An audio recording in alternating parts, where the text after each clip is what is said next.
নবী বলেন এত পরিমাণ ইবাদতের মাধ্যমে আল্লাহকে স্মরণ করো, দুনিয়াওয়ালারা দেখলে যেন তোমারে পাগল বলে। দুনিয়াওয়ালারা যখন বলবে লোকটা এত বেশি নামাজ পড়ে কেন পাগল হইলেনি, শুকরিয়া আদায় করো তোমার ইবাদত কবুল। এত কোরআন তেলাওয়াত করে কেন পাগল হইলনি, শুকর আদায় করো তোমার তেলাওয়াত কবুল। এত বান্দা তুমি জিকির করো কেন পাগল হইলনি, তোমার জিকির কবুল। ও বান্দা, মানুষের জবানে পাগল বলাটা আল্লাহর কাছে কবুল হওয়ার আলামত, আর জাহিরি ভাবে আল্লাহর পাগল সাজার একটা নমুনা বাইতুল্লাহর হাজীদের কাছে। ওখানে গিয়া আমি হাফিজুর রহমান ঘুমের ঘরে গেলেও টুপি ফালাই না, গেঞ্জি খুলি না। কোথাও গেলে গোসলখানায় গেলে আমি বলি পর্দা লাগাও, গেঞ্জি খুলবো না। আমার গেঞ্জি খুলতে চাই না, জামা খুলতে চাই না, আমার টুপি খুলতে চাই না। কিন্তু বাইতুল্লাহ যখন গেছি, আল্লাহ কয় আমার কাছে একটু পাগল আশেক হইয়া আশেকের মতো সাইজা যাও, টুপি ফালায়া দাও, জামা খুলে ফেলো, গেঞ্জি খুলে ফেলো, জুতা বন্ধ করো, দুইটা মরণের কাপড় লাগাও, সাদা কাফন, মনে হয় যেন তুমি এখন কবরের যাত্রী। এইভাবে সাজো। যেই লোকটা আমি গেঞ্জি খুলি না, কাপড় দুইটা যখন লাগাইছি, আমার বডির অর্ধেক মানুষে তাকায়া দেখতেছে। কি?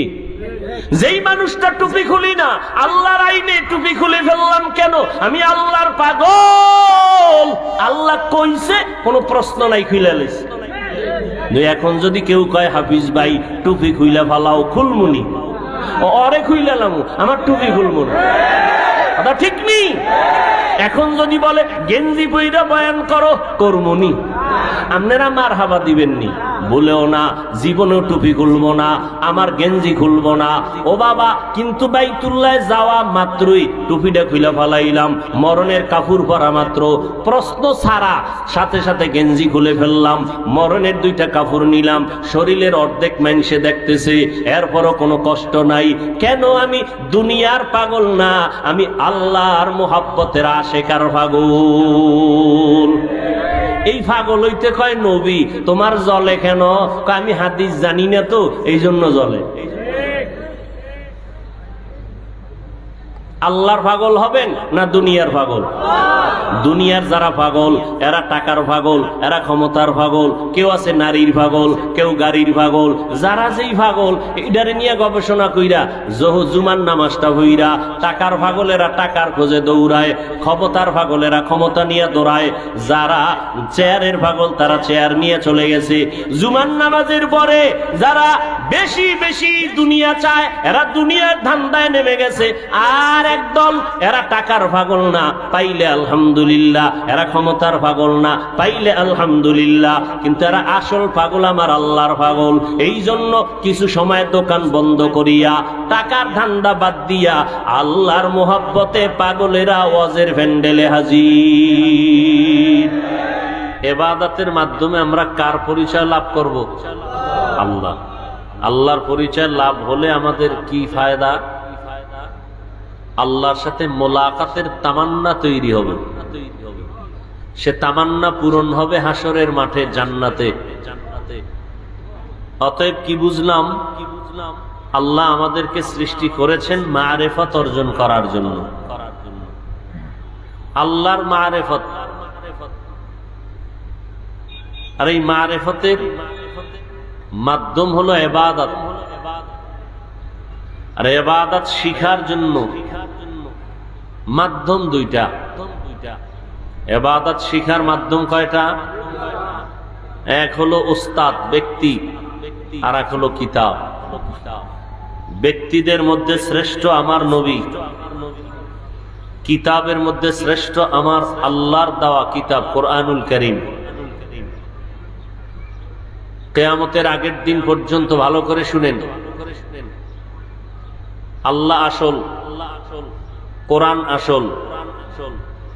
আল্লাহকে চিনা যাবে না ইবাদতের মাধ্যমেও।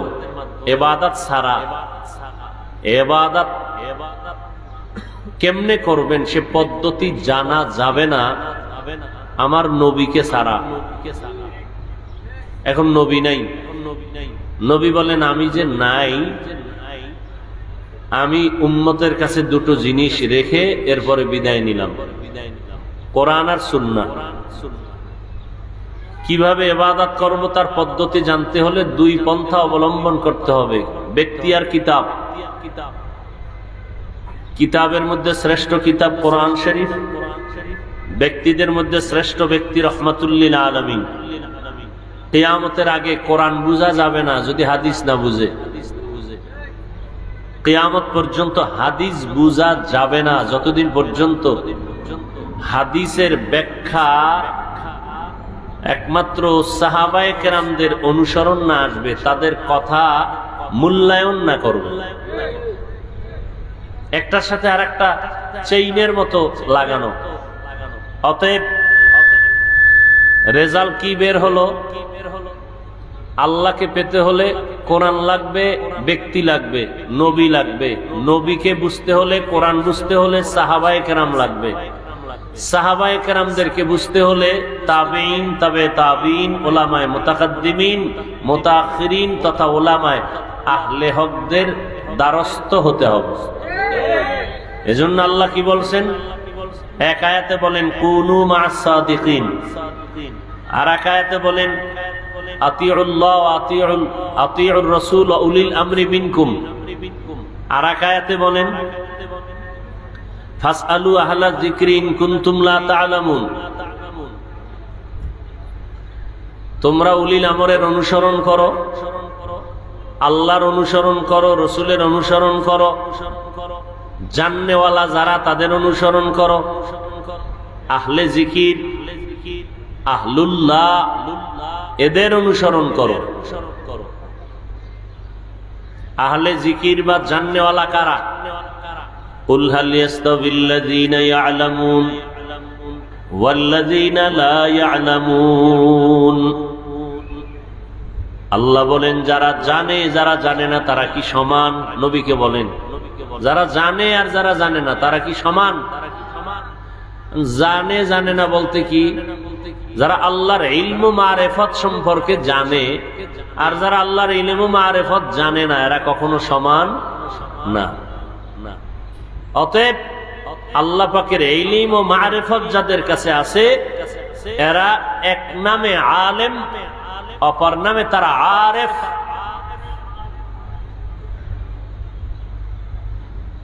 আলেম হওয়ার পরে আরেফ হবে, আলেম ছাড়া আরেফ হতে পারে না। এখন আলেমের সীমানা কত?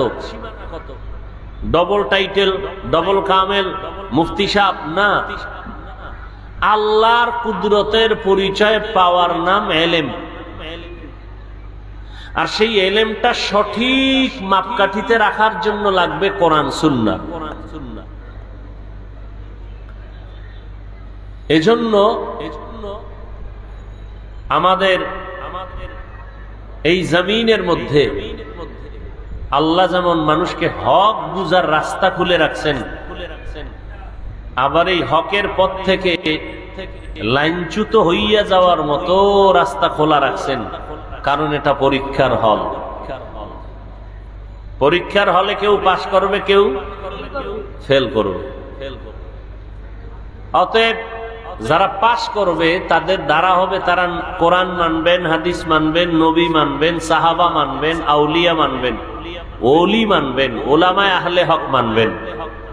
আর যারা সঠিক রাস্তায় যাবে না তারা কোরআন মানবে না, হাদিস মানবে না, সাহাবায়ে কেরাম মানবে না, ওলি আউলিয়া মানবে না। এরকম মানুষ আমাদের সমাজে ছিল, আছে, থাকবে। অতএব যারা কোরআন মানে না তারা হক না বাতিল?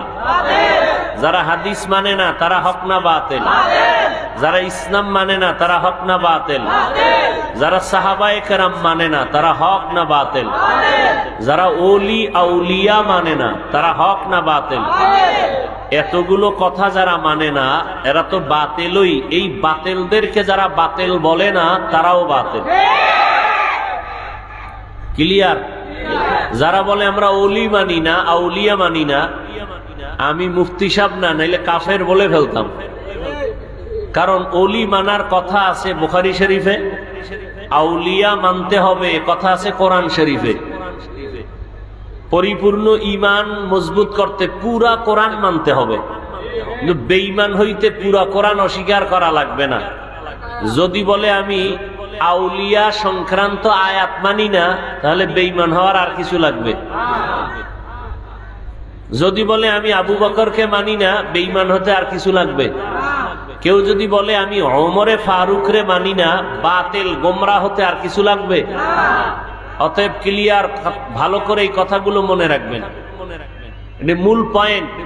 যারা কোরআন মানে না, হাদিস মানে না, সাহাবায়ে কেরাম মানে না, আউলিয়া মানে না, ওলি মানে না, তারা ভণ্ড, তারা বাতিল। খুঁজে খুঁজে দেখবেন এটি কারা মানে না। আর ওরা জীবনে কোনোদিন আমাদের ওলামায়ে আহলে হকদের চ্যালেঞ্জের সামনে বসবে না, এ পর্যন্ত বসে নাই, কোনোদিন বসবেও না, কারণ ওরা জানে ওরা বাতিল। ওদের শুধু চাপার জোর আর মিথ্যা আর উচ্ছৃঙ্খলতা ছাড়া আর কিছু নেই। ওদের বক্তব্য একমুখী, মানুষকে উত্তেজিত করো, মানুষকে উগ্রতা শিখাও, আর এইটার নাম দিছে জিহাদ, এটার নাম দিছে। ওদের এই উগ্রতা যারা মানবে না, এদের নাম দিছে তাগুত। এই জন্য আমাদের মাদ্রাসায় পড়ুয়া ইমাম সাহেব, আলেম, ওস্তাদ, এরপরে পীর সাহেবের লাইনে যারা পীরের খেদমতে আছে, তাবলিগের খেদমতে আছে, এদেরকে ওরা মনে করে এরা ইসলাম বিদ্বেষী। কেন? এরা জিহাদ মানে না। তার মানে কি? জিহাদকে বুঝাইতে চায় ভিডাভিডি। জিহাদ মানি জবাই করো, জিহাদ মানি হত্যা করো, জিহাদ মানি গাড়ি বাড়িতে আগুন জ্বালাও। এই জিহাদের অপব্যাখ্যাকারী এগো বয়ানে বসলে দেখবেন বিষয় নিচে জাকাত, কিছু 5 মিনিট জাকাতের ভিতরে ঢুইকেই গেছি গে জিহাদে। এরা বয়ানের বিষয় নেয় নামাজ, নামাজের বয়ানে ঢুইকেই গেছি গে জিহাদে। এরা বয়ানের বিষয় প্রথম নেয় পর্দা, এই নিয়া কিছু 5 মিনিট কথা বলে ঢুকে গেছে জিহাদে। আর জিহাদটাকে বানাইছে রাজনীতির হাতিয়ার। কিসের হাতিয়ার? রাজনীতির হাতিয়ার। অর্থাৎ অমুকে আল্লাহ মানে না, এরে জবাই করো। বোমাবাজি করছে না, ওরা আল্লাহ মানে না, এদের জবাই করো। পাবলিকের, সাধারণ মানুষের বুঝাইয়া এরা চায় ক্ষমতার চেয়ারে বসবে। মূলত এরা মদিনার আদর্শ কায়েম করবে, এটা চায় না। আমাকে একটা হিসাব দেন আপনারা, নবীজির হায়াত কত? কথা বলেন। মদিনায় ছিলেন কয় বছর? কি ওলামায়ে কেরাম বুঝেন না? মদিনায় নবীর জীবন কাটাইছেন, শেষ জীবন কয় বছর? 10 বছর। কয় বছর? 10 বছর। বাকি জীবন কই? মক্কায়। সবাই মুখস্থ করেন। মদিনার জীবন কত? বলেন কয় বছর? বাকি জীবন কই? মক্কায়। বলেন কোথায়? সেই বাকি জীবন কত? 53।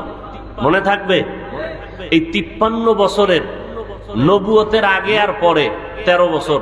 নবুয়তের আগে 40, নবুয়তের পরে 13, 53। এই 53 বছরে নবীর, এবার মদিনার 10 দিয়া পুরা 63 ভাগ করেন, কত পরে? কয় ভাগ হয়?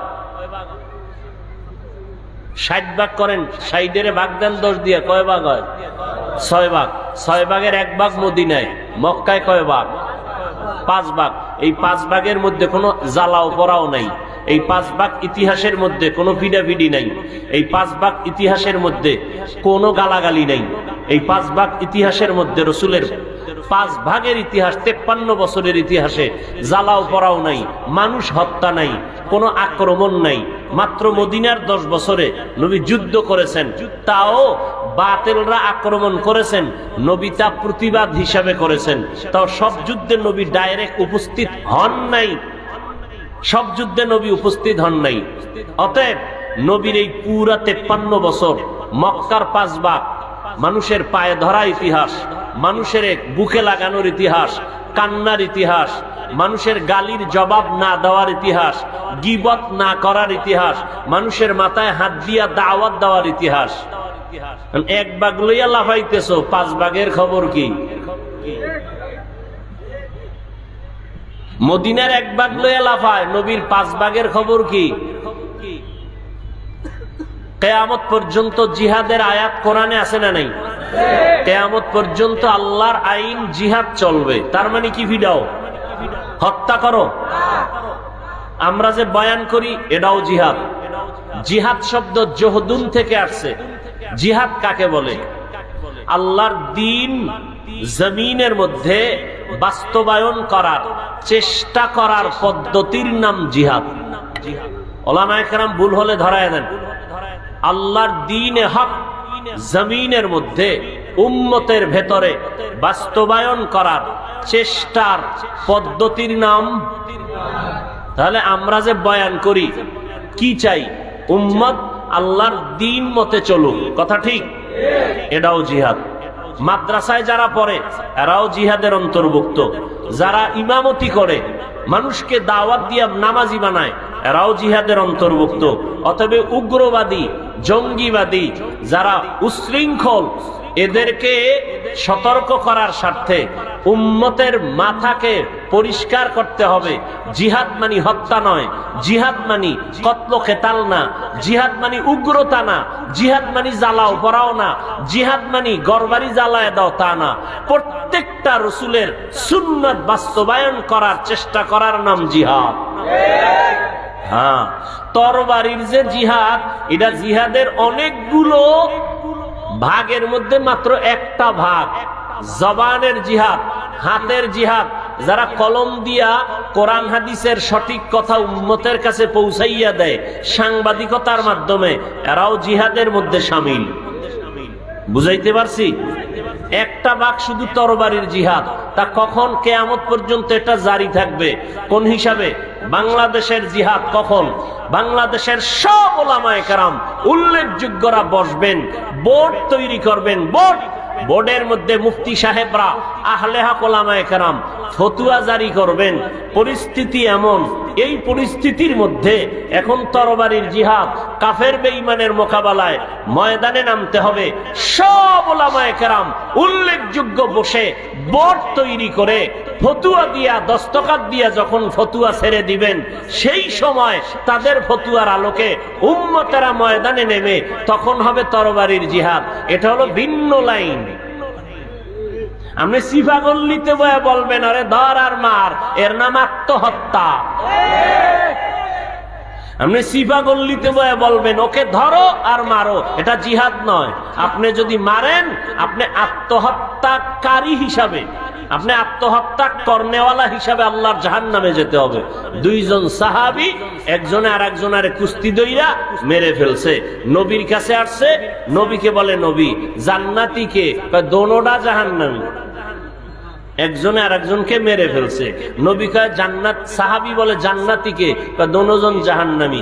সাহাবী বলে নবী যারে মাইরে ফালাইছে, যে মারছে সে জাহান্নামে যাবে, অন্যায় করছে। যাকে মারলো সে জাহান্নামে কেন? কয় ও সুযোগ পাইলো সাইজ করত।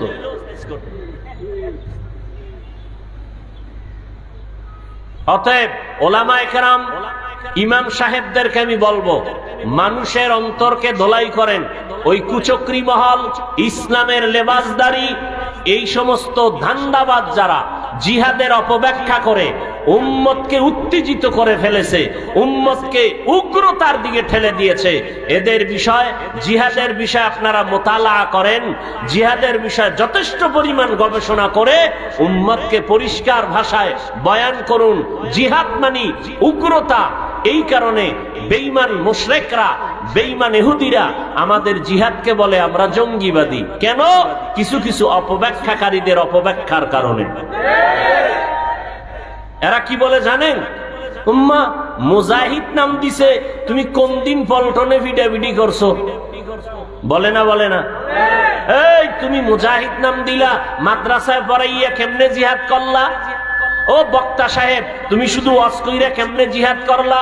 আল্লাহর কসম, আল্লাহর কসম, আল্লাহর কসম, কোরআনের আয়াতে বর্ণিত জিহাদের সঠিক ব্যাখ্যায় সমস্ত উলামায়ে আহলে হক জিহাদের প্রচেষ্টায় শামিল। অতএব ওরা যে এখন কি বলে জানেন, আমগো ফিডাফিডির স্লোগানে যারা একমত না এরা তাগুত, এদেরে মারো। এই জন্য হাটহাজারীর হুজুরের উপরে আক্রমণ। কথা ঠিক নি? হাটহাজারীর হুজুরের উপরে আক্রমণ। কিন্তু আল্লাহর একটা ফয়সালা আসেনি, আল্লাহর ফয়সালা আসেনি। তুই আর কত বাড়বি? আল্লাহর ফয়সালা, আমার ওলিদের সাথে যারা বেয়াদবি করবি আমি আল্লাহ আসমান থেকে বলবো ফেরেশতা ধর, সাইজ হয়ে যাবে। এই আল্লাহ ওয়ালাদের সাথে যারা বেয়াদবি করেছে একটা একটা একটা একটা আল্লাহর ধরাশায়ীর মধ্যে পড়ে যাবে, পড়তেছে আরো পড়বে যদি তওবা না করে। এতক্ষণ আলোচনায় কারো প্রশ্ন থাকলে দাঁড়ায় যেতে পারেন। আমি যদি ভুল বলি কানে ধরে তওবা করব। বলুন আপনারা, জিহাদ মানে কি ভিডাভিডি? জিহাদ মানে হত্যা করা? সাহাবী বলতেছে নবী আপনার সাথে জিহাদে যাব। তোমার আব্বা আম্মা বেঁচে আসেনি? কয় আছে। বুড়া না জুয়ান? কয় বুড়া। মা বাবার খেদমত করো, এটাই জিহাদ। মা বাবার খেদমত করা বলেন না কেন? নবী কয় আপনার মানতে সমস্যা কি? নবী বলে আমার সাহাবী জিহাদে গিয়া হত্যার মাধ্যমে যদি গাজী হয় তো ভালো, শহীদ হয় সেটাও ভিন্ন মর্যাদার। ওইখানে গিয়া যা পাবে তুমি মা বাবার খেদমত করলে তা পাবা।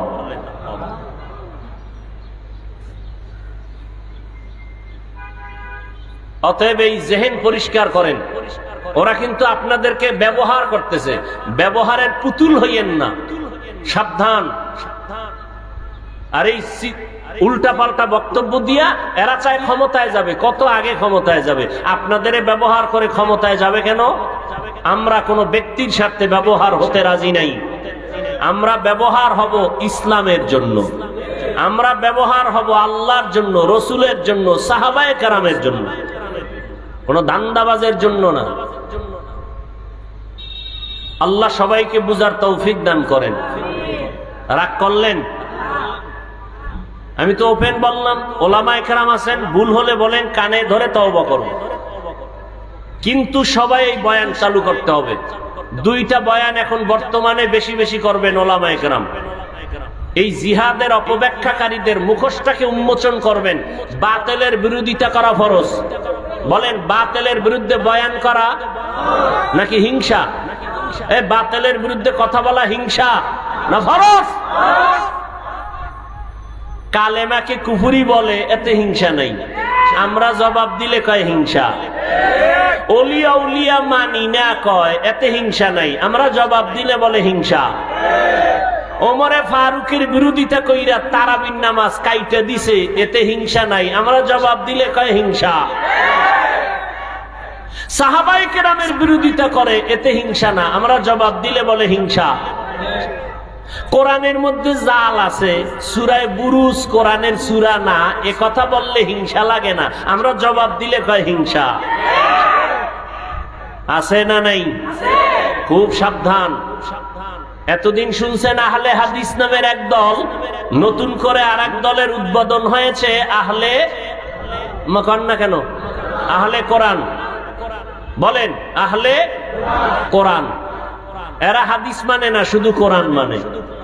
আরো কত কত বাতিল দলের নতুন আবিষ্কার হবে, তবে মনে করবেন এরা নতুন ভাবে জন্ম নিছে না। এরা একই মা বাবার জন্মসূত্রে কয়েকটা সন্তান। এরা নতুন জন্ম নিছে। এই বেটা থাম, এরা নতুন জন্ম নিছে, একই জন্মের সন্তান।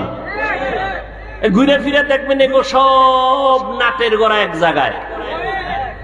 কথা বুঝাইতে পারছি? আমার কথা খালি জ্বলে।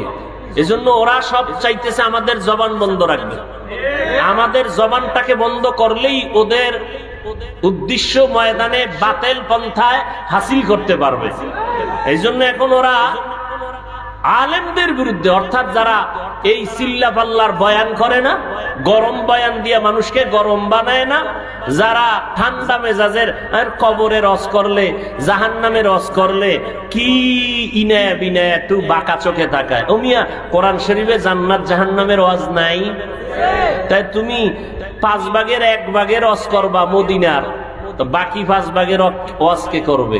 কোরআন শরীফে আল্লাহ পাক কিয়ামতের ওয়াজ করছেন 2000 আয়াতের মধ্যে। তো এই বয়ান আমরা করলে তোমার অন্তরে এত কষ্ট কেন? কান্নার বয়ান শুনতে চায় না, কান্নার বয়ান করতে দিতে চায় না।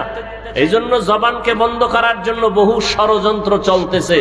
আমরা আল্লাহর জন্য কাজ করি, এটা আমাদের 100 বিশ্বাস। এজন্য দিন শেষ, হাসি আর বিজয়টা আলহামদুলিল্লাহ আমাদেরই চলে আসতেছে।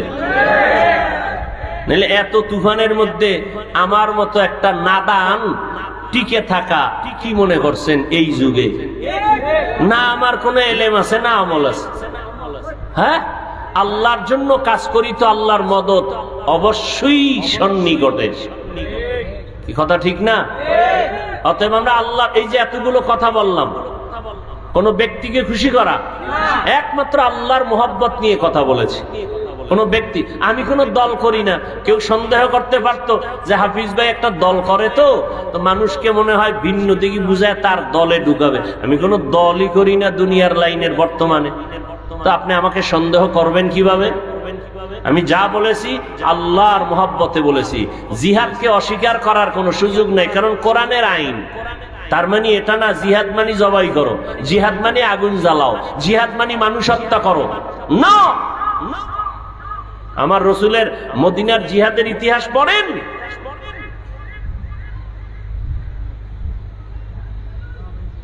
আল্লাহ হেদায়েত দান করুন। জিহাদ ইবাদত, বলেন জিহাদ। নামাজ পড়া, রোজা রাখা, রাজনীতি করা সব ইবাদত। নবী রাজনীতি করেন নাই, আবু বকর রাষ্ট্র পরিচালনা করছেন ইবাদত হিসাবে, ওমর ফারুক রাদিয়াল্লাহু আনহু রাষ্ট্র পরিচালনা করছেন ইবাদত হিসাবে, ওসমান রাদিয়াল্লাহু তাআলা আনহু রাষ্ট্র পরিচালনার রাজনীতি করেছেন ইবাদত হিসাবে, হযরত আলী রাষ্ট্র পরিচালনায় রাজনীতি করেছেন ইবাদত হিসাবে, সুলাইমান নবী দুনিয়া পরিচালনা করেছেন ইবাদত হিসাবে, জুলকারনাইন রাষ্ট্র গোটা দুনিয়া পরিচালনা করেছেন ইবাদত হিসাবে। অতএব রাজনীতি যারা করবে আল্লাহর আইন অনুযায়ী ইবাদত মনে করে করতে হবে, আর ইবাদত হতে হবে আল্লাহর জন্য, কোন ব্যক্তিকে চেয়ারে বসাবার জন্য নয়।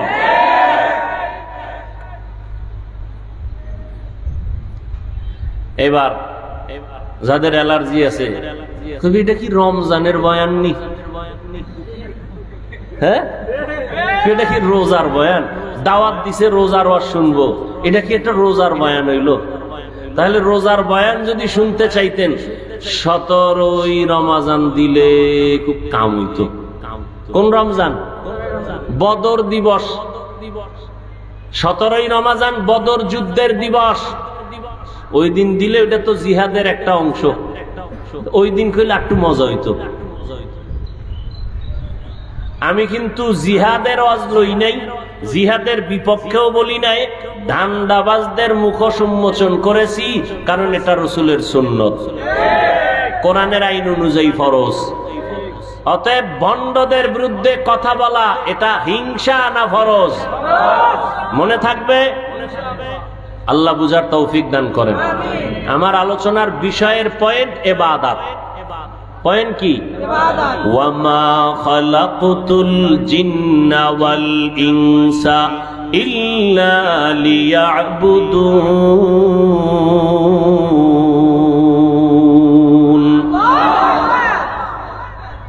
যারা গুনাহ থেকে নিজেরে বাঁচায় তারাও জিহাদে শামিল। আহ, কত মজার কথা। নবীজি বলেন নফসের সাথে যুদ্ধ করু, এটা হলো আফজল জিহাদ, আফজল জিহাদ, উত্তম জিহাদ। নফসের সাথে মোকাবেলা কইরা গুনাহ ছাড়ো, নেক আমল করো। কারণ তাবলীগের মাকসাদ, দাওয়াতের উদ্দেশ্য, জিহাদের উদ্দেশ্য সবই এক। কি উদ্দেশ্য? বাতিলের মোকাবেলায় ইসলামকে প্রতিষ্ঠিত করো। দুনিয়ার মানুষের বানানো সব নীতি আদর্শ ধর্মকে ধুলায় মিশাইয়া আল্লাহর দেওয়া ধর্মের বাতি জ্বালাও। আর এই বাতি জ্বালানোর জন্য চেষ্টা করবা, এর নাম হলো জিহাদ। এটা নফসের সাথে করো, এটাও জিহাদ, বরং এটা উত্তম জিহাদ। বাতিলের মোকাবেলায় করো, এটাও জিহাদ। মানুষের পায়ে দইরা নামাজের মধ্যে ডাকবা, এটাও জিহাদের অন্তর্ভুক্ত। জবানের কথার দ্বারা মানুষের বয়ান করে ডাকো, দাড়িওয়ালা হবে, নামাজি হবে, সুন্নতের আমলওয়ালা হবে, কান্নাওয়ালা হবে, কোরআন তেলাওয়াত শিখবি, দাওয়াত দিয়া মানুষের পায়ে দইরা মাদ্রাসায় ঢুকাও, মসজিদে ঢুকাও, সব হলো জিহাদের অন্তর্ভুক্ত, সব হলো ইবাদত।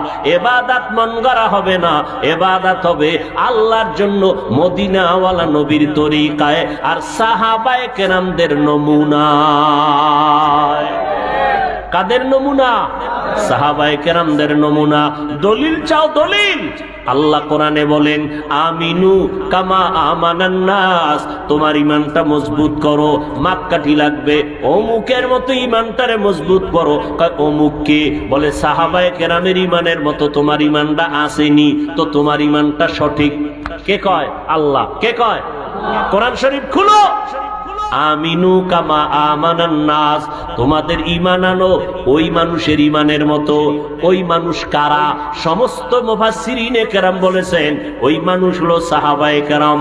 অতঃ সাহাবায়ে কেরামের ঈমানের মতো যদি তোমার ঈমান হয় তাহলে প্রমাণ হবে তোমার ঈমান সঠিক। বলে সাহাবায়ে কেরামের ঈমানের মতো বুঝাইতে কি বুঝায়?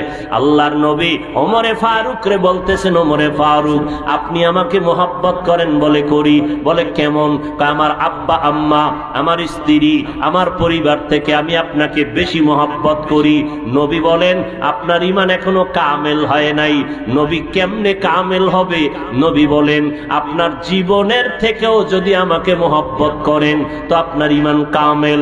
সেকেন্ডের মাথায় ওমর নবীর হাতে হাত লাগায় বলেন, আল্লাহর জাতের কসম, আমি ওমর শুধু মা বাবা ভাই বোন আর আমার পরিবার না, আমার জীবন থেকেও আমি আপনাকে মোহাব্বত করি। আল্লাহর নবী বলেন আপনার ঈমান এখন পূর্ণাঙ্গ ঈমান হয়ে গেল। আপনারাও যদি আল্লাহর নবীকে, আল্লাহকে, দ্বীন ও ইসলামকে মা বাবার তুলনায়, ভাইয়ের তুলনায়, সন্তানের তুলনায়, স্ত্রীর তুলনায়, এমনকি নিজের জীবনের থেকেও ভালোবাসতে পারেন, প্রমাণ হবে ওমরের ঈমানের সাথে সংযুক্ত হবে, সমান হবে। সাহাবাদের ঈমানের সাথে আপনার ঈমান তুলনা হয়ে যাবে। আপনার ঈমান সঠিক, আপনি বিনা হিসাবে জান্নাতি। সাহাবায়ে কেরামের ঈমান। এখন বর্তমানে আল্লাহর নবীকে জীবন থেকে ভালোবাসার ব্যাখ্যাটা আরো একটু শুনে নেন। জীবনকে বাঁচাইতে গেলে নবীর সুন্নত বাঁচে না, সুন্নত বাঁচাইতে গেলে জীবন বাঁচে না। এখানেই হবে পরীক্ষা। আল্লাহর নবীর সুন্নতের দাড়ি রাখতে গেলে বউ থাকবে না, বউ রাখতে গেলে দাড়ি থাকবে না। ঈমানের পরীক্ষা, ঠিক নি? এই পরীক্ষায় যদি কামিয়াব হতে পারো, বউ যদি না থাকে আরো বউয়ের অভাব নাই, আর একটা বিবাহ করব। যদি কপালে বিয়ে না থাকে দরকার নাই, কারণ এই জমিনে ১৫০০ বছর হয়ে গেল আমরা ময়দানে বসে আছি, ঠাডা ভাঙ্গা রোদের তাপ, এরপরও বসে আছি। আমরা কেন এত কষ্ট করে বসলাম? খাওন দিবে, দিলেও তো কেউ খাবে না। খাবে? কেউ খাবে না, কারণ খাওনের টাইম এখন না। নামাজটা পড়িয়া ময়দানে বসে গেলাম আল্লাহর মোহাব্বতের জন্য, জান্নাত পাওয়ার আশায়। আমরা আল্লাহর মোহাব্বত আর ইবাদতের নিয়তে। ও নবীর উম্মতের দল, আল্লাহ আমার আসল, নবী আমার আসল, আমার সাহাবায়ে কেরাম আমার আপন, কোরআন সুন্নাহ আমার আপন। অতএব এটাকে আমি আপন বানায় নিব। আমার দাড়ি রাখা আমার নবীর মোহাব্বতের পরিচয়, আমার নামাজ পড়া নবীর মোহাব্বতের পরিচয়। এই মোহাব্বতের নাম ভালোবাসা, প্রেম নিবেদন। এটাকে আরবি তাসাউফ বা আউলিয়ায়ে কেরামের ভাষায় বলে ইশক ও মোহাব্বত, বাংলায় বলে আল্লাহর মোহাব্বতের পাগল হও। ক্বালান নবিয়্যু সাল্লাল্লাহু আলাইহি ওয়া আলিহি ওয়াসাল্লাম, আকসিরু যিকরাল্লাহ হাত্তা ইউকালা আযযা ওয়া জাল্লা ইন্নাহু মাজনুন, আও কামা ক্বালান নবিয়্যু আলাইহিস সালাতু ওয়াস সালাম। মদিনার নবী বলতেছেন, ও উম্মতের দল, তোমরা আল্লাহর স্মরণ করো ইবাদতের মাধ্যমে অনেক বেশি। বলে কত বেশি? এত বেশি করো দুনিয়ার অন্য লোকেরা যেন দেখলে তোমাদের পাগল বলে। নবী বলেন এত পরিমাণ ইবাদতের মাধ্যমে আল্লাহকে স্মরণ করো দুনিয়াওয়ালারা দেখলে যেন তোমারে পাগল বলে। দুনিয়াওয়ালারা যখন বলবে লোকটা এত বেশি নামাজ পড়ে কেন পাগল হইলেনি, শুকরিয়া আদায় করো তোমার ইবাদত কবুল। এত কোরআন তেলাওয়াত করে কেন পাগল হইলনি, শুকর আদায় করো তোমার তেলাওয়াত কবুল। এত বান্দা তুমি জিকির করো কেন পাগল হইলনি, তোমার জিকির কবুল। ও বান্দা, মানুষের জবানে পাগল বলাটা আল্লাহর কাছে কবুল হওয়ার আলামত, আর জাহিরি ভাবে আল্লাহর পাগল সাজার একটা নমুনা বাইতুল্লাহর হাজীদের কাছে। ওখানে গিয়া আমি হাফিজুর রহমান ঘুমের ঘরে গেলেও টুপি ফালাই না, গেঞ্জি খুলি না। কোথাও গেলে গোসলখানায় গেলে আমি বলি পর্দা লাগাও, গেঞ্জি খুলবো না। আমার গেঞ্জি খুলতে চাই না, জামা খুলতে চাই না, আমার টুপি খুলতে চাই না। কিন্তু বাইতুল্লাহ যখন গেছি আল্লাহ কয় আমার কাছে একটু পাগল আশেক হইয়া আশেকের মতো সাইজা যাও, টুপি ফালায়া দাও, জামা খুলে ফেলো, গেঞ্জি খুলে ফেলো, জুতা বন্ধ করো, দুইটা মরণের কাপড় লাগাও, সাদা কাফন, মনে হয় যেন তুমি এখন কবরের যাত্রী। এইভাবে সাজো। যেই লোকটা আমি গেঞ্জি খুলি না, কাপড় দুইটা যখন লাগাইছি আমার বডির অর্ধেক মানুষে তাকায়া দেখতেছে। কি? যেই মানুষটা টুপি খুলি না, আল্লাহর আইনে টুপি খুলে ফেললাম কেন? আমি আল্লাহর পাগল। আল্লাহ কইছে, কোনো প্রশ্ন নাই, খুলে লাইছে। এখন যদি কেউ কয় হাফিজ ভাই টুপি খুইলা ফালাও, খুলমুনি, অরে খুইলালাম, আমার টুপি খুলমুন, কথা ঠিক নেই। এখন যদি বলে গেঞ্জি পইরা বয়ান করো, করমুনি। আপনারা মার হাবা দিবেননি, বলেও না জীবনেও টুপি খুলবো না, আমার গেঞ্জি খুলবো না। ও বাবা, কিন্তু বাইতুল্লাহ যাওয়া মাত্রই টুপিটা খুলে ফেলাইলাম, মরণের কাপড় পরা মাত্র প্রশ্ন ছাড়া সাথে সাথে গেঞ্জি খুলে ফেললাম, মরণের দুইটা কাপড় নিলাম, শরীরের অর্ধেক মানুষে দেখতেছে, এরপরও কোনো কষ্ট নাই। কেন? আমি দুনিয়ার পাগল না, আমি আল্লাহর মোহাব্বতের আশেকার পাগল। এই পাগল হইতে কয় নবী তোমার জলে কেন? আমি হাদিস জানি না তো, এই জন্য জলে। আল্লাহর পাগল হবেন না দুনিয়ার পাগল? দুনিয়ার যারা পাগল এরা টাকার পাগল, এরা ক্ষমতার পাগল, কেউ আছে নারীর পাগল, কেউ গাড়ির পাগল। যারা যেই পাগল এটারে নিয়ে গবেষণা কইরা জুমার নামাজটা হইরা, টাকার পাগলেরা টাকার খোঁজে দৌড়ায়, ক্ষমতার পাগলেরা ক্ষমতা নিয়ে দৌড়ায়, যারা চেয়ারের পাগল তারা চেয়ার নিয়ে চলে গেছে। জুমার নামাজের পরে যারা বেশি বেশি দুনিয়া চায় এরা দুনিয়ার ধান্দায় নেমে গেছে। আর একদল এরা টাকার পাগল না, পাইলে আলহামদুলিল্লাহ, এরা ক্ষমতার পাগল না, পাইলে আলহামদুলিল্লাহ, কিন্তু এরা আসল পাগল আমার আল্লাহর পাগল। এই জন্য কিছু সময় দোকান বন্ধ করিয়া টাকার ধান্দা বাদ দিয়া আল্লাহর মোহাব্বতে পাগলেরা ওয়াজের প্যান্ডেলে হাজির। এরা কার পাগল? আল্লাহর পাগল হইবেন না দুনিয়ার পাগল? বুঝাইতে পারলাম? এরপরও কি অ্যালার্জি যাবে? কলবের অ্যালার্জির কোনো ঔষধ নেই। হ্যাঁ আছে, আমি একটা ঔষধ আছে। কি? কোনো দলিল টলিল নেই, কোন দলিল নেই, সহজ একটা ঔষধ। আমাদের আল্লাহওয়ালাদের বয়ানে বসো, কলবের অ্যালার্জি দূর হয়ে যাবে, কোনো প্রশ্নই থাকবে না। এই ওয়াজ শুনবা, জিকির করবা, লাফাও কেন? কোনো প্রশ্ন নাই, বসো, এরপরে জবাব তুমি নিজেই পেয়ে যাবে। তুমি দেখবো শুধু লাফায়, তোমার ভিতরেও যেন কেমন কেমন একটু জাল জ্বালা শুরু হয়ে গেছে। কারণ এটা তো মাওলার রহমতের কারণ। ও তো লাফাইতে গিয়া গাঞ্জা খায় না, ও তো চিৎকার দিতে গিয়া বেপরদায় বউ লইয়া দৌড়ায় না, ও তো চিৎকার দিতে গিয়া ও তো বিড়ি টানে না, দাড়ি কামায় না, পর্দা ছাড়া চলে না। আল্লাহর মোহাব্বতে জিকির করতে করতে আল্লাহর প্রেম আর ভালোবাসা কন্ট্রোল করতে না পাইরে একটা চিৎকার দিছে, কন্ট্রোল করতে পারে না। আব্বাজান মারা যায়, সন্তানেরা কান্দে, কেউ গামছা মুখে দিয়া চুপচাপ। কিরে কাঁদস না? হুজুরেরা কইছে কান্না নিষেধ। আর এক সন্তান মাটিতে গড়াগড়ি খায় আর চিল্লাইয়া কান্দে। চার বাড়ির মানুষ সজাগ, কেউ এত চিল্লাও কেন? আমি কারে আব্বা কয়া ডাকমু? আরে মানুষে হুনবে, কয় মানুষের গুল্লি মারি, আমি আর কন্ট্রোল করতে পারি না। বাবার মোহাব্বত গালে হয়ে গেছে, আমি কন্ট্রোল করতে পারি না। এখন ওরে কেউ গালি দিবে যে এরকম গড়াগড়ি খায় চিল্লায় কেন, ওরে লাথি মার, কেউ বলবে? মোহাব্বতের বিষয় রে ভাই। মায় কয় তোরে মন্ত্রীর মাইয়া বিয়া করামু, ছেলে কয় আমার ফেতনি ভালো। কি আমার মন্ত্রী লাগবে না, এমপি লাগবে না, আমাকে পেতনিতে পাইছে, এই পেতনি নিয়ে আমি রেলের তলে যাব, এক রশিতে ফাঁসি দিব, তারপর আমার পেতনি ছাড়া যাবে না। মা যত বুঝায় মায়েরে কয় তুমি বাপ, আব্বাই যত বুঝায় আব্বা বলে তুমি ডিলেন। এবার বন্ধু আপন কয় তোরে বুঝাইতে আইছি, কয় তুইও ডিলেন। কেউ আমার দরকার নাই, আমি যা বুঝছি এটা আমার মোহাব্বত, আমি মোহাব্বতে অন্ধ হয়ে গেছি। যারা আমার মাওলার ইশক আর মোহাব্বতের মধ্যে ইবাদত করতে করতে করতে করতে করতে করতে অন্ধের মতো হয়ে যাবে, ও নিজের কন্ট্রোল করতে পারে না। ও হাঁটতে চলতে সব সময় দেন আমার মাওলাকে কেমনে পাবে, আল্লাহর মোহাব্বত কেমনে অর্জন করবে। তুমি রোজা রাখতেছো, মিথ্যা কথা বলতেছো, ও রোজা রাখে মিথ্যা বলে না, আল্লাহ বেজার হবে। তুমি রোজা রাইখা মাপের মধ্যে বেজাল দাও, ও দেয় না কেন, আল্লাহ বেজার হবে। ও বান্দা তুমি মানুষের সাথে দুই নাম্বারি করো, আল্লাহর আশেক পাগলটা রোজা রাইখা দুই নাম্বারি করে না, আল্লাহ বেজার হবে। তুমি তারাবির নামাজ পড়ো না, আল্লাহর বান্দা ছাড়ে না। তুমি পড়লেও 8 রাকাত, সে পুরাটাই পড়ে। তুমি ঘুমাইয়া গেছো, সে সারা রাত তাহাজ্জুদ পড়ে কাটায়, সাহারি খাওয়ার আগে কাঁদতেছে, ও আল্লাহ তুমি মাফ করে দাও। এই রকম কিছু কিছু আশেক পাগলেরা আবার এই 10 দিন ইতিকাফে বইসা গেছে, যায় নাই?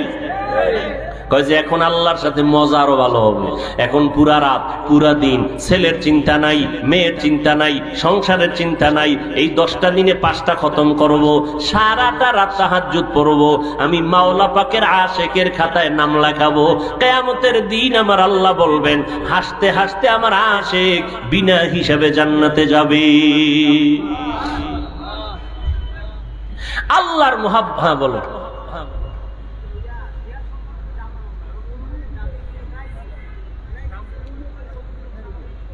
কোনটা কোনটা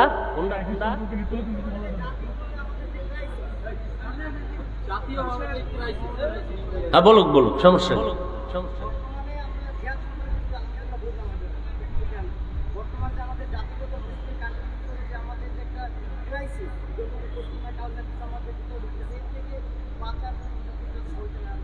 হ্যাঁ, জাযাকাল্লাহ জাযাকাল্লাহ, আল্লাহ কবুল করেন। পশ্চিমা বিশ্ব, আরে ভাই এটা তো আছেই। আমাদের মুসলমানের সাইনবোর্ডওয়ালা মুনাফিকেরা বাতিলেরা যেই পরিমাণ চক্রান্ত করে, আমাদের মসজিদে টেলিভিশন ঢুকাই দিছে, খবর আছে আপনাদের? খবর নাই? উত্তরবঙ্গে মানুষ মুসলমানকে টাকা দিয়া বিধর্মী বানানো হচ্ছে, বিভিন্ন পার্বত্য পাহাড়গুলোতে বিভিন্ন চিপা চাপায় মুসলমানকে বাড়ি গাড়ি উঠাইয়া দিয়া বেঈমান বানানোর ষড়যন্ত্রে লিপ্ত হচ্ছে। এই মুহূর্তে আমাদের সর্বোপরি সব লাইন ঠিক রেখে আমাদের আকাবিরিনরা, আমাদের ওলামায়ে কেরাম যারা মুরব্বী যেই পরামর্শ দিবেন ওই পরামর্শে আমরা কাজ করব। তাবলীগওয়ালারা কিন্তু খেদমত করতেছেন, আমরা বয়ানের মাধ্যমে খেদমত করতেছি, মাদ্রাসাওয়ালারা খেদমত করতেছেন। তবে এই সব খেদমতের মধ্যে স্থায়ী একটা বড় খেদমতের ভিত মাদ্রাসা।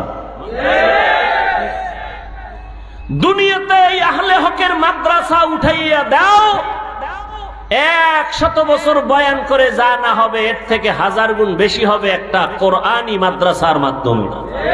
কথা ঠিক নেবে? ঠিক। এরপরে আমাদের সর্বোপরি লেখালেখির মাধ্যমে একদল খেদমত করতেছেন, লেখালেখির মাধ্যমে খেদমত করতেছেন, কেউ ইউটিউবে মিডিয়ার মাধ্যমে বক্তব্য দিয়ে খেদমত করতেছেন। আমাদের আহলে হকরা আছে না নেই? হার লাইনে চলতেছে। আমাদের কাজ হলো চেষ্টা করা, পরিপূর্ণ করবেন কে? জোরে বলেন, কে করবেন? আল্লাহ পরিপূর্ণতা দান করবেন। নামাজ পড়ে দোয়া করা, মানুষের বুঝানো, প্রতিদিন মানুষকে দাওয়াত দেওয়া, এইভাবে দিতে দিতে আজকে সারা বিশ্বে মনে হয় না 2-1টা রাষ্ট্র বাদ আছে তাবলীগের খেদমত নাই। Professor, doctor, engineer, OC, DC, supreme কোর্টের বিচারপতি দিনের লাইনে পাগড়ি পরে 5 ওয়াক্ত নামাজি, তাবলীগেরই অবদান। কথা ঠিক না ঠিক? সারা দুনিয়াতে খেদমত চলতেছে। এরপরে আমরা তো জুমার মসজিদে সতর্কবাণী দিতেছি যে আমাদের এই লেবাস পোশাক, সর্বোপরি আমাদের আকীদা বিষয়, ইমানের বিষয়, সব বিষয় আমাদের ওলামায়ে কেরাম সজাগ। আপনারা যতটুকু পারেন চেষ্টা করবেন। আচ্ছা, আপনি বাইরে চিন্তা ওলামায়ে কেরাম করতেছে, আপনি চিন্তা করবেন আপনার ঘর। আপনি এখানে ওয়াজে আসছেন, রোজা রাখতেছেন, আপনার ফ্যামিলির মধ্যে এমনও লোক আছে রোজা রাখে না, রোজা রাখে তারাবি পড়ে না, তারাবি পড়লেও ঘুরা পড়ে না, আছে না নাই? আছে। এরপরও বর্তমান রাজনৈতিক মাঠে আমাদের ওলামায়ে আহলে হকরা আছে না নাই? তারাও আছেন। যতটা লাইন আছে সব লাইনে আমাদের আহলে হকরা বসে আছেন উম্মতকে নিয়ে নাজাতের পথে এগিয়ে যাওয়ার জন্য, মুক্তির পথে এগিয়ে যাওয়ার জন্য। ভোটের যুদ্ধ, সেখানেও আমাদের আহলে হক ওলামায়ে কেরাম আছে না নাই? বলেন তো কোন সেক্টরে নাই? আমি বলবো, আপনি যদি বলেন নাই, আপনার হয়তোবা জানা নাই, এটা বলতে পারেন। কম বেশি সব লাইনে খেদমত চলতেছে, আলহামদুলিল্লাহ। সব লাইনে চলতেছে, আলহামদুলিল্লাহ। আমি টেলিভিশনে আসি না, আমাদের লাইনের অনেকেরা আসে কি আসে না? আসে। বিভিন্ন প্রশ্নের জবাব দিছে কি দেয় না? দেয়, হয়তোবা অন্যদের তুলনায় কম। তবে দোয়া করেন, আমাদের বিদেশি টাকা নাই তো, হালাল টাকায় আমাদের সবকিছু আগায় নিতে হবে এবং আল্লাহকে রাজি করে চলতে হবে। সব কাজের মূলকে আল্লাহকে বেজার করে কিছুই করা যাবে না, করলে কোনো সফলতা আসবে না। এবং নবীর তরিকা থাকতে হবে, নবীজির তরিকা থাকতে হবে। ভালো করে মনে রাখবেন, শাহজালাল ইয়ামানি রহমতুল্লাহ আলাইহির দ্বারা এই জমিনে ইসলামের বাতি প্রজ্বলিত হয়েছে নামাজ ছাড়া।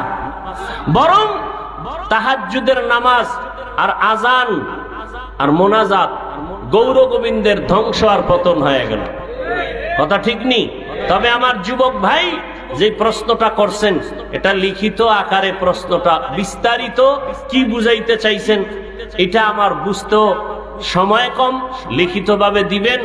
আমাদের মুফতি দেলাওয়ার সাহেব দামাত বারাকাতুহুম হুজুরে এখানে আপনাদের কাছে, না হয় আমি জুমা পড়াই, গুলশান আসেন, আমাকে লিখিত প্রশ্ন দেন, অথবা একত্রে বসি আমরা এক জায়গায় প্রতি মাসের দ্বিতীয় শুক্রবার, প্রত্যেক ইংরেজি মাসের দ্বিতীয় শুক্রবার ঢাকা যাত্রাবাড়ির পরে মাতুয়াইল সাইনবোর্ডের আগে আমার মাদ্রাসা, ওখানে এই যে ইসলাহি ইজতেমা হয়, দেশ থেকে বিভিন্ন মুহিব্বিন, মুতাআল্লিকিন, মুহাব্বতের বান্দারা আসেন, ওলামায়ে কেরাম আসেন। আমি সেখানে সারাটা রাত এই দ্বীনের আলোচনা, আমল এ নিয়েই ব্যস্ত থাকি।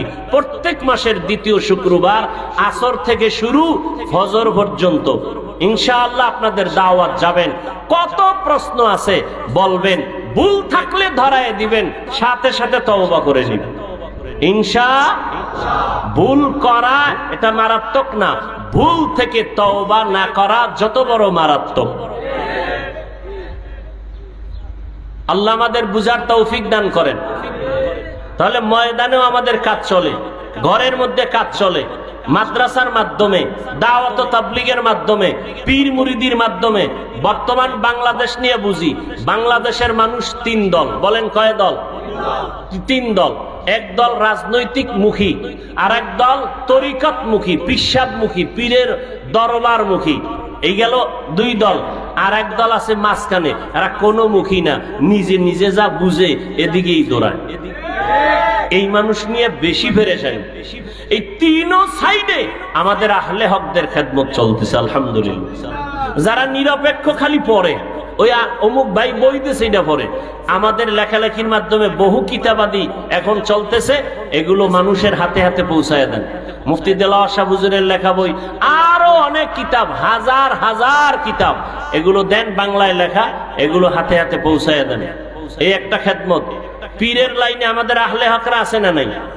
উজানি, চরমনাই, বাহাদুরপুর, নানুপুর সহ অনেক আহলে হক রাজনৈতিক ময়দানে আছে না নাই?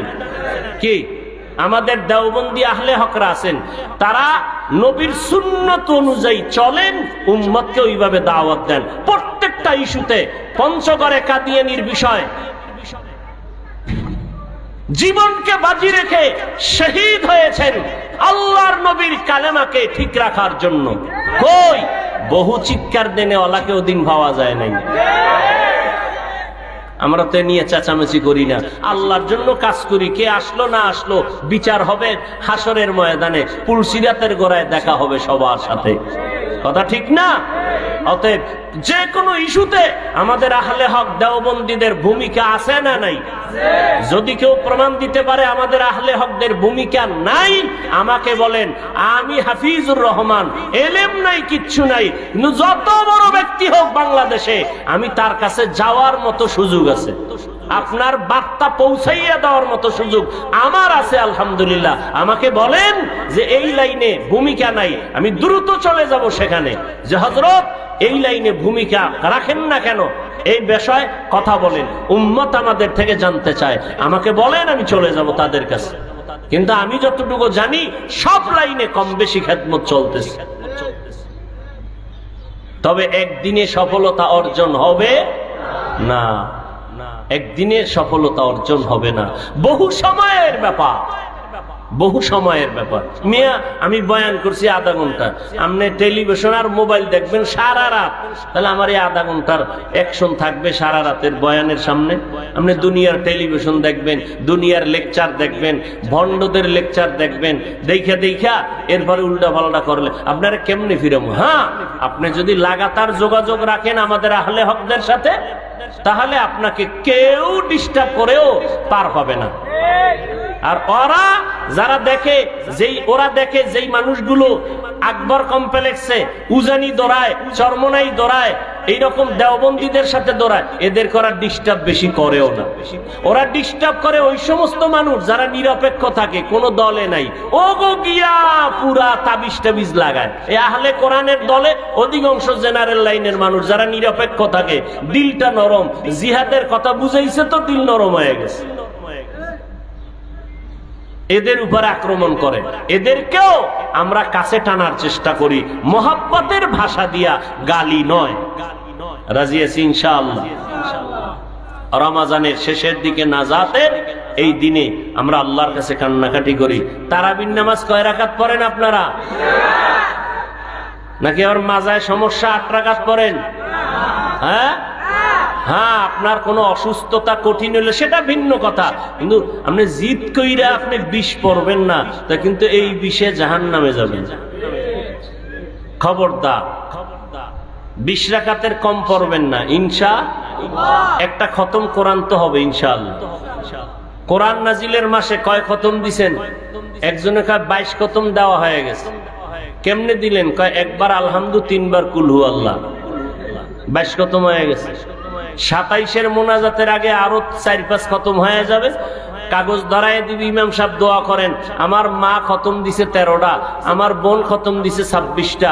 ওরে ভাই, আল্লাহর কোরআন আলহামদু থেকে দেখে দেখে দেখে দেখে পড়ে পড়ে ওয়ান্নাস পর্যন্ত যাবেন, এইভাবে খতম দিবেন, আল্লাহর মোহাব্বত লাগায় পড়বেন, কোরআন পড়বেন আর মনে করবেন আমি আল্লাহকে শুনাইতেছি,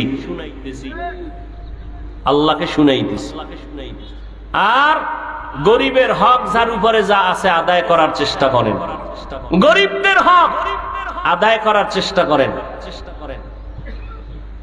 যাকাতের মাধ্যমে, দান সৎকার মাধ্যমে দ্রুত জাকাতের হিসাব করে জাকাতের টাকা এমন জায়গায় দিবেন যেখানে হালাল ভাবে টাকাটা ব্যয় হবে। এর মধ্যে উত্তম পথ হলো কোরআন পড়নেওয়ালা এতিম যারা, এদেরকে দিলে বেশি লাভ। তবে আত্মীয় স্বজনকে তো দিবেনই, কিন্তু আপনি যদি জানেন আপনার টাকা নিয়ে এসে গাঞ্জা খাবে, জেনে শুনে এই পথে টাকা দিবেন না।